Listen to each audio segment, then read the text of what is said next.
it's tempting on the one hand to speculate that this apparent escalation is smokescreen or is gamesmanship, and it's part of some sort of second-order bluffing on both sides that you might expect going into the tunnel phase, the final phase of negotiations. And so one way of approaching this is to say, let me put my noise cancellation headphones on and things would be fine.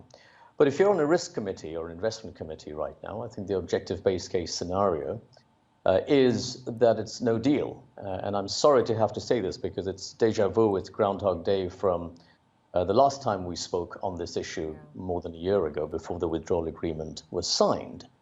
And what has happened since then is that we had a bit of an optical illusion that Northern Ireland backstop, as it was called, got translated into a Northern Ireland protocol, and that made the issue go away, seemingly, but it didn't even last 8 months. So that has now come home to roost, because the core issue here really is the Northern Ireland conundrum. Yep. Lutfey, how do we get out of that conundrum with so little time left on the clock? Yeah, so we tend to focus on the economic issues, and I think that's a mistake. I think the fisheries, the rules around state aid, quality standards, these are all surmountable. Those are bread and butter issues when it comes to trade negotiations. Now, Northern Ireland is problematic because there are two conflicting objectives. Brexit in its hardest form requires there to be all of the United Kingdom to detach from the EU, but the Good Friday Peace Agreement requires there to be no border between the Republic of Ireland and Northern Ireland.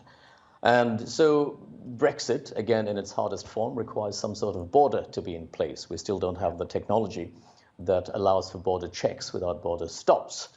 The withdrawal agreement had this arrangement, the protocol, which apparently was acceptable to the UK side in January, but is no longer so right now, and that's why we saw the legal notice go out. I think if it is at all solvable, this will require delicate protocols, trust, goodwill, good faith, as we heard the European Commissioner use that phrase, partnership and execution, because it really is, it has to be a delicate operation to square the two sides. And unfortunately, trust is not in abundance right now, which is all the more reason why I say that no deal is the base case scenario.